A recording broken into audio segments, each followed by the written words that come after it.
In this lesson, we'll learn about permutations. We'll get to that word in a moment or two. Let's look at this first example. We're going to try to make a seating chart for 15 students and 15 desks. And the question is, how many ways could we arrange the order of the seating? Or basically, how many seating charts could we make for 15 students? So here's a layout of a room, potentially.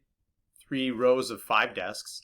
And student number 1 comes into the room, and we'll let student number 1 choose any of these 15 desks. So maybe student 1 picks this desk, but maybe student 1 picks this desk. There's 15 desks available for student 1 to choose. Now student 2 comes into the room, and there are 14 desks from which this student can choose. You can choose any of these 14, but not the one already occupied by student 1. So we'll say student 2 goes here, but student 2 could have picked any of 14 choices. Well, now here comes student 3, and there are now 13 seats available. Student 3 selects one. Here comes student 4, and there are now 12 choices available for student 4. And we get this going and going and going. Finally, we're down to student 14. There's only 2 spots available, here and here, but they could have been anywhere in the room depending on what everybody else picked. So student 14 goes there, and that leaves for student 15, there's only 1 possible desk left where that student can sit, and we've got ourselves a seating chart. So we've seen something like this before with the fundamental counting principles. There were 15 ways for the first student, 14 for the second, 13 for the third, 12 for the fourth, all the way down until the last student, the 15th student, only had 1 possible option. If you multiply all that together, you get a number that's in excess of 1 trillion. So don't let someone tell you that you need to make every seating chart possible for 15 students in your classroom. That's all you'll do the rest of your life. There's another way to express this 15 times 14 times 13 times 12 all the way down to 1. And it's 15 factorial. It's an exclamation point after the number 15. So we don't say 15 exclamation point or 15 exclamation mark. That's 15 factorial. And it means starting at 15 times 14 times 13 times 12 times 11 all the way down to 1. So let's find the value of 4 factorial. It is 4 times 3 times 2 times 1. And when you multiply that all together, you get 24. You try this one. Pause the video for a moment and find the value of 6 factorial.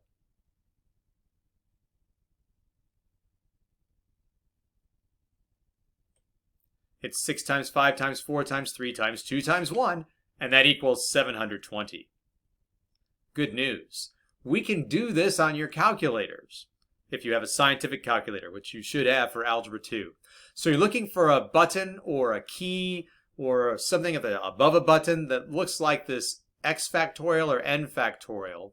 If you have a TI-30X2S, which is what is in a lot of classrooms, you're going to see a button that says PRB. When you press that, there are 3 options, and the third one is that factorial with exclamation point. So we know what the answer to 6 factorial is. It's 720. You might need to pause the video right now to try to make your scientific calculator do this. And if you're having problems, please ask for help. So pause the video and make sure you can make your calculator spit out 720 when you put in 6 factorial.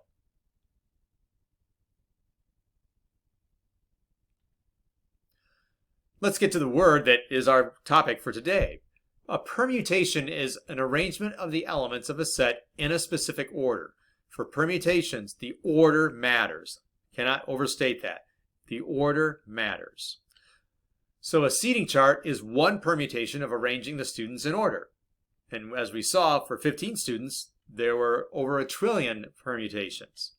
And all the permutations possible for a set of n objects is n factorial.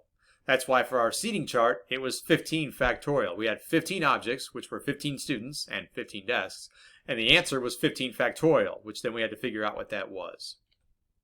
So, how many ways can 3 different boxes be lined up on a shelf? Well, it's 3 factorial. And 3 factorial is 3 times 2 times 1, which is 6. And here's what they'd look like. These are the only possible ways. If we had a blue box, a green box, and a red box, those are the only orders we could use to line them up on a shelf. There's all 6 of them. So you try this one. How many ways can 7 dogs be placed in order so a judge can observe them at a dog show? Please pause the video and try to come up with the answer.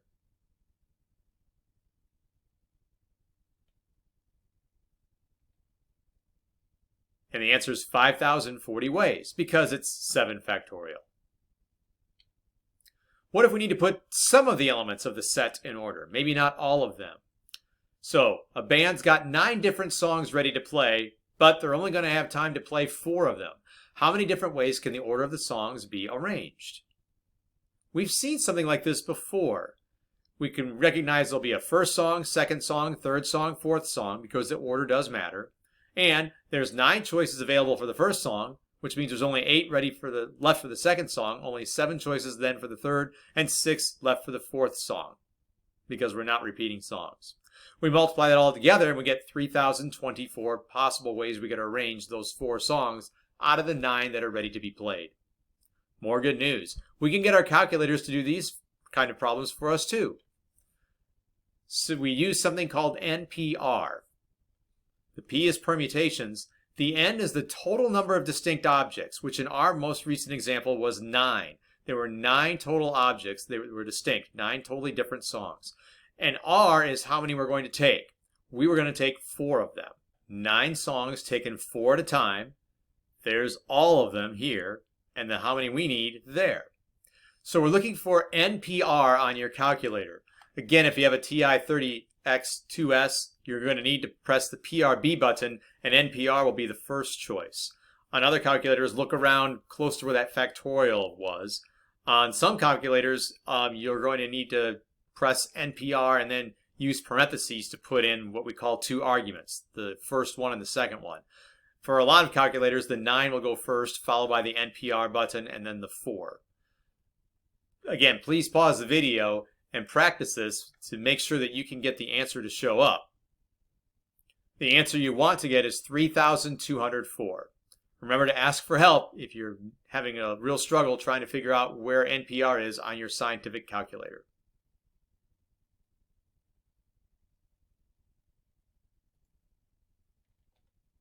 Okay, you try this one. How many ways can the letters of the word Thursday be arranged using only 3 letters at a time? Please pause the video and come up with the answer and try to use NPR.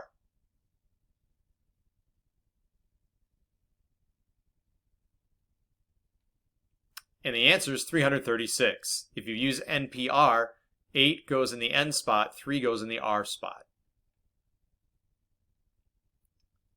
Now let's check out permutations with repetition. How many ways can the letters P-U-P-P-Y for puppy be distinguishably rearranged? At first you might think the answer is 120 because there are 5 letters in puppy, 1, 2, 3, 4, 5, and 5 factorial is 120. But some of the arrangements we get look alike. When I write puppy like this with a green letter P, blue letter P, and a red letter P, and then I switch the letters around so the blue one comes first, the red one's second, and the green one's third, you can tell that the P's are in a different order because they're colored. But in this next one, they all look the same. You have no idea if I left the P's where they were or if they got rearranged. It's impossible to tell.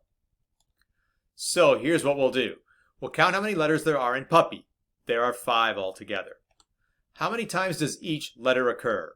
Well, the P occurs 3 times, the U occurs 1 time, and the Y occurs 1 time. So instead of just using 5 factorial, we'll divide out the repeating objects. So 5 factorial goes on top, and on the bottom, the letter P happens 3 times, so 3 factorial, the letter U 1 time, so 1 factorial, and the letter Y 1 time, so 1 factorial. The truth is, you don't really have to put the 1 factorials in if you don't want to. 1 factorial is just 1. And then you can use a calculator to figure this out, or expand your factorials. You'll notice, of course, all the 1's reduce away. A 3 and a 2 on top reduce a 3 and a 2 in the bottom. We're only left with 5 times 4. There are 20 ways to rearrange the letters of P-U-P-P-Y and be able to distinguish that you got something new. Let's go to the classic.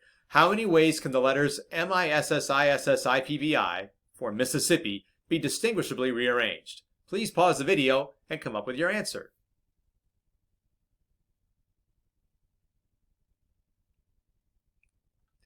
Mississippi has 11 total letters, so we'll put 11 factorial on top. The letter M occurs 1 time. The letter I 4 times, so 4 factorial. The letter S 4 times, 4 factorial. And the letter P 2 times, so 2 factorial. And when you divide all that out, you find there's 34,650 ways to distinguishably rearrange the letters of Mississippi.